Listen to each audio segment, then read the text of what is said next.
చెరువు గట్టుకి తీసుకెళ్తానని చెప్పి తోటలోకి తీసుకొచ్చావంటే లలిత పిన్ని. చెరువు గట్టు ఏం బాగుంటుందిరా, ఆవులతో గేదెలతో అసహ్యంగా. ఇక్కడైతే ఏం చక్కగా బాబాయ్ ఉంటాడు కదా. చెప్పరా, నీ బోడి బాబాయ్ కోసం ఎవరు రాలేదు. అయ్యో బాబాయ్, నువ్వు బాబాయ్ అని తిట్టడం రాముడు విన్నాడు. అటు చూడు. పిన్ని పిన్ని, ఇక అంతే సంగతులు. వాడు నీ పని పెట్టేస్తాడు.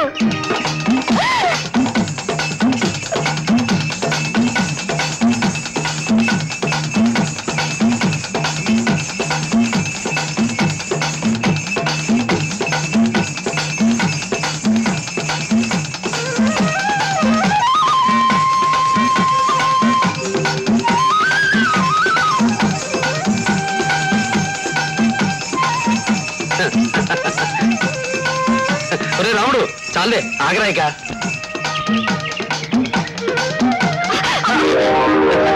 కారణం ఏదైతే గాని కౌగిలించుకున్నావు. పనిలో పని ఓ ముద్దుపట్టే మామ కూతురా. చిచ్చి, నోట్లోకి వచ్చారు. ఇక్కడ పొగరపోతు పొట్టేనే కాక పోకిరి మనుషులు కూడా ఉన్నారని తెలీదు. ఏమిటే కావాలని ఊపుకుంటూ వచ్చింది చాలక నోటుకొచ్చిన కూతురు కూస్తున్నావు. అసలు నువ్వు ఎందుకు వచ్చినట్టు మా తోటలోకి? నిన్ను చూడాలనే బాబాయ్. గాడిద గుడ్డు. ఇంతోటి ఆంధ్రదేశ పందకాన్ని చూడాలని నాకేం కోరిక లేదు. చల్లగాలి కోసం వచ్చాను. చల్లగాలి కోసం అయితే ఇక్కడికి ఎందుకు రావడం? ఇల్లెక్కిన కోడి పెట్టలా నీ కొంపెక్కి కూర్చోవచ్చు కదా. నన్ను నన్ను కోడి పెట్టావా నువ్వు? ఆపత్వి. ఏమిటే నోరు జోరు ఎక్కువైంది. జట్ట పట్టుకుని కొమ్మకి ఏలాడ తీస్తా. మా నాన్నతో చెప్పి నీ కాళ్ళు కొట్టిస్తాను. రేపు కాళ్ళు గడికి కన్యాదానం చేయవలసిన పెద్ద మనిషి కాళ్ళే మీరు కొడతాడే కోడి పెట్ట. నీలాంటి కొండ ముచ్చుకెందుకు దానం చేస్తాడు? నన్ను నన్ను కొండ ముచ్చటావటే? మరి నువ్వు నన్ను కోడి పెట్టాలా? నేనంటే నువ్వు అంటవేనా? లేకపోతే హారతులు ఇస్తారేమిటి? మాట్లాడేసుకుంటున్నారు. అది కాదు గోవిందు, తనే పని కట్టుకుని వచ్చి. నేనే పని కట్టుకురాలే, పరికిని కట్టుకుని బయటేసుకొచ్చా. వచ్చావులే పెద్ద పోలేరమ్మలా. నన్ను నన్ను పోలేరమ్మంటావా? అసలు నిన్ను నిన్ను బావతో పర్వాలేదు ఎట్లా వెళ్తామ్మా, సరదాగా కౌరులు చెప్పుకోవాలి గాని. సరదాగా కబుర్లు చెప్పుకోవడానికి నాకు 1,00,000 మంది ఉన్నారు. ఈయన గారి కావాలేంటి? ఉసే గంగలమ్మ, రేపు నేనే నీకు భగతిక్కు. పంచాయతీ తీర్పు అని పెద్ద కబుర్లు చెప్పారు, తీరా చూస్తే అంత గాలి కబుర్లు చెప్పుకుంటున్నారు. అసలు విషయం ప్రారంభించడం ఏమిటి? అదేంటి కారణం బాబు? నరసయ్య బాబు మాధవరావు బాబు రాకుండా పంచాయతీ ఎప్పుడైనా మొదలెట్టావా? అట్ట అడుగుతారేటి? లేదులే, ఈ మధ్య కరణీకం పోయి కనకారావు గారికి మతిపోయినట్టయి చాలా విషయాలు మర్చిపోతున్నారులే. సర్లేవయ్యా, పదవి పోయింది కానీ మనకేం పవర్ తగ్గలేదు. సరే కానీ చిన్నసూపుడు, ఈయనకి నీకు ఏ విషయంలో తగ్గదా వచ్చిందిరా? అదే బాబు, నా సేలోకి రావాల్సిన నీళ్లు ఆయన గారు రాకుండా ఆపేశాడు. ఇలాంటి విషయాలను తేలికే తేల్తారా? నా మాట విని మంచి లాయర్ని పెట్టి పట్నం వెళ్ళి కోర్టులో కేసు పెట్టు, తాడో పేడో తేలిపోతుంది. అవే మాట్లాయా కనకారావు, మన ఊరి గొడవలు కోర్టు ఎక్కడం ఏమిటి? 20 ఏళ్లుగా మన ఊళ్ళో ఏ తగ వచ్చినా కోర్టుకెక్కిందా? ధర్మమూర్తులైన నరసయ్య బాబు కలిసి ఏ గొడవైనా సరే తీర్పు చెప్పి న్యాయాన్ని కలగజేస్తున్నారు.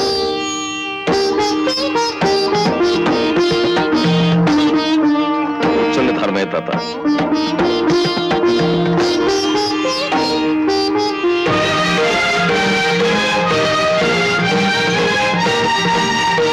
మీరు చెప్పినవన్నీ విన్న మీదట మేము ఆలోచించి చెప్పే తీర్పు ఏమిటంటే, వీరయ్య చిన్న సుబ్బయ్య చేనుకి నీళ్లు వదలకపోవడం అన్యాయం. అవును, తన చేను తడిసిన తర్వాత కూడా దిగుర ఉన్న చిన్నసుబ్బయ్య చేనుకు నీళ్లు వదలను అంటాం అన్యాయం, మొండితనం. అవును వీరయ్య, ఈ నిర్ణయానికి నువ్వేమంటావు? అనేది ఉంది బాబు, ఇద్దరు చెప్తే దేవుడు చెప్పినట్టే లెక్క, అలాగే చేస్తాం. నాని, 8 అయింది ఇంకా పడుకోలేదేమ్మా? బాబాయ్ వచ్చి కథ చెబుతానన్నాడు, అది విన్నాక నేను పడుకుంటాను. అవునులే, నీకు అసలు మీ బాబాయ్ పక్కన పడుకుంటేనే కానీ నిద్ర పట్టదుగా. ఏమండి, కృష్ణ ఇంకా రాలేదేమండి? మిమ్మల్నే. ధాన్యం బస్తాలు తీసుకుని పట్నం వెళ్ళిన వాడు అవి మిల్లులో అమ్మేసి బజారు పనులన్నీ చూసుకుని తిరిగి రావాలిగా. చీకటి పడి చాలాసేపు అయింది. పిచ్చి తండ్రి, ఆ మట్టి రోడ్లు బండి మీద రావాలి. ఏమండి, తనని పంపించే బదులు ఇంకెవరినైనా పంపించుండొచ్చు కదా. అదేమిటి సావిత్రి, వాణి గురించి దిగులు పడ్డం ఎందుకు? వాడేం చిన్నపిల్లాడా? మీకు అలాగే అనిపిస్తుంది. నాకు మాత్రం నేను కాపురానికి వచ్చిన కొత్తలో నన్ను వదినా అని పిలవటం కూడా తెలియక మిరిపోయింది కదా. తను బతికిస్తున్నాడని నేనే తీసుకెళ్లి వేయించాను. అన్నయ్య, ఇదిగో. వదినా, ఆ కళ్ళజోడు షాప్ పక్కనే గాజుల షాప్ ఉంది, నీ చేతికి బాగుంటాయని ఇదిగో ఈ గాజులు తీసుకొచ్చాను. అన్నయ్య, ఇదిగో మిగిలిన డబ్బు. నా కోసం ఇదిగో తుపాకీ తెచ్చిచ్చాడు బాబాయ్.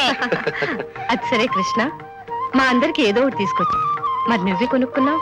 నాకేమైనా తక్కువైతే కొనుక్కోవడానికి కావలసినవన్నీ అన్నయ్య కొంటూనే ఉన్నాడుగా. అది నిజమేననుకోరా. పోనీ నువ్వేం కొనుక్కోకపోయినా ఆ లలితకైనా. అవునయ్యా, కాబోయే ఇల్లాలకి ప్రేమగా ఏదైనా తెలకపోయావా? ఊరుకోతున్నా నా ముందు అస్తమానం ఎత్తుకోవడం తేవద్దు, నాకు సిగ్గేస్తుంది. నాకు అన్నం పెట్టేసి నాన్నగారు నేను పడుకోవాలి. పదరా. చూసావా సావిత్రి, వాడెప్పుడు పట్నం వెళ్ళినా మన కోసం ఏదో ఒకటి తీసుకొస్తాడు. ఈ అన్నావదులంటే ఎంత అభిమానం. అలా కథ కంచికి చేరింది, మనం ఇంటికి వచ్చాం. ఇక నిద్రపోవాలి. బాబాయ్ బాబాయ్ ఇంకో కథ చెప్పు బాబాయ్. అదేమిట్రా ఇప్పుడే కథ అయిందిగా, మళ్ళీ కథ అంటావేంటి? ఇప్పుడు చెప్పింది చిన్న కథ, చెప్పనైపోయింది. ఇంకో కథ చెప్పు. నీకు అసలు ఇలా కథలు అలవాటు చేయడం నాది బుద్ధి తక్కువ. తప్పుతుందా? సరే. అనగనగా ఒక రాజు. నేననగా నువ్వు వినగా వినరా. అనగనగా ఒక రాజు ఉండేవాడు. ఆ రాజుగారికి అబ్బాయి. అప్పుడేమో ఆ రాజుగారి అబ్బాయి పుట్టినరోజు వచ్చింది. నాని నాని ఇవాళ ముద్దు అడగడం కూడా మర్చిపోయి నిద్రపోయాడు. గట్టిగా పట్టు. అయ్యగారండి ఓ మాట చెప్పమంటారండి? ఒళ్ళు పడుతూ చెప్పు. తమరు కరణీకం చేసేటప్పుడు మహారాజులా కనిపించేవారండి. ప్రభుత్వం ఆ కరణీకాలు లాగేసుకున్నాక తమరు తోక దగ్గర కోతిలాగా, బొచ్చు పీకేసిన కోడి పిల్లలాగా చాలా జాలిగా కనిపిస్తున్నారండి. నువ్వేమో పిచ్చెక్కిన కుక్క పిల్ల కనిపిస్తున్నారా? కోతి పిల్ల కోడి పిల్ల అనకపోతే జాలిగా కనిపిస్తానని చెప్పాడు వచ్చు కదా. ఒడిపట ప్రభుత్వం మన పొజిషన్ లాక్కుంది కానీ పవర్ లాక్కోలేదురా. ఇప్పటికీ ఊళ్ళో రాతకోతలు జరగాలంటే ఈ కారణమే కావాలా? ఇంగ్లీష్ ఉత్తరం ముక్క చదవాలంటే ఈ కారణమే రావాలా? పోతే పోయిందండి యాభై కరణీకం. అది ఉన్న రోజుల్లో కావాల్సినంత నొక్కేశారుగా. ఎంత నొక్కేసినా మన ఖర్చులు మనకు ఉంటాయిరా. ఇప్పుడు చిత్రానికి పట్టు చీర కావాలనుకో, శవలకి దుద్దులు కావాలనుకో, మనమే కొనివ్వాలి. మనకెందుకండి సౌరోజులు ఇచ్చుకోవటం? దానికి చాలా మంది ఉన్నారుగా.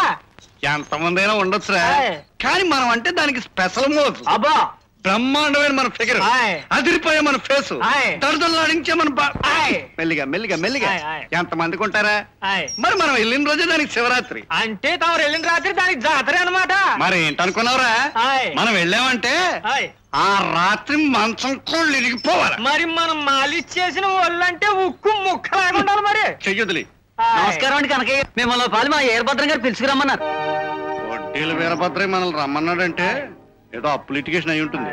లిటిగేషన్ నాది కాదయ్యా, నాగయ్య గాడిది. ఆడిప్పటి వరకు కట్టిన డబ్బంతా వడ్డీకి సరిపోయింది.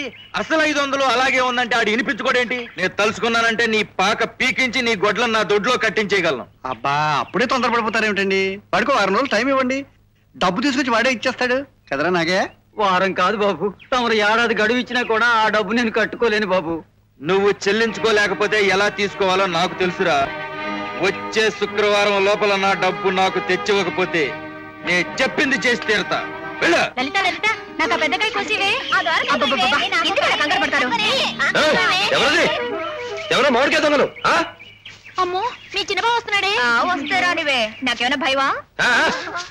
ఇదిగో వానరు ముక్క, మా తోటలోకి చొరబడి కాయలు కోసుకు తింటున్నారా? ఎవడబ్బ సొమ్మని? నా బావగారుల అబ్బ సొమ్ముని నేను తింటున్నాను, వాళ్ళకి పెడుతున్నాను. ఏ తప్ప? తప్పేమిటే కొబ్బరి చిప్ప. కొట్టారంటే ఒక్కొక్కరిది పగిలిపోద్ది నీకు. ఇదిగో ఒక్కొక్కళ్ళు వాళ్ళ కాయలు అక్కడ చంపలేసుకుని పోండి, లేకపోతే చెట్టు కట్టేసి వాయించగలరు. ఇదిగో రౌడీనాని, నీకు మళ్ళీ చెప్పాలా? మర్యాదగా కిందకి దిగి తోక పిడుచుకుని పో. నువ్వెవరు చెప్పడానికి? నా ఇష్టం వచ్చిన కాయలు కోసుకు తింటాను. ఇది మా పెద్ద బావ తోట. పెద్ద బావ చిన్న బావ అని వరుసలు కలిస్తే కుదరదు. ఇక్కడ చేసిన తప్పుకి క్షమాపణ అడగాలి, అప్పుడు తోటలో నుంచి కదరాలి. లేకపోతే ఏం చేస్తావేంటి? ఏం చేస్తానో తెలుస్తుంది. కిందకి దిగవే. దిగవే? దిగుతాను. నాకేమైనా భయమా? ఇప్పుడు నీ పిలక నా చేతిలో ఉంది, ఏం పలుకుతావో పలుకు. నీ కోతి ముక్క చెట్టు చాటు నుంచి చూస్తున్నారు.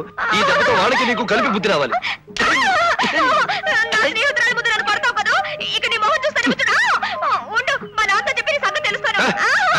ఎవరితో చెప్పుకుంటావు చెప్పుకో.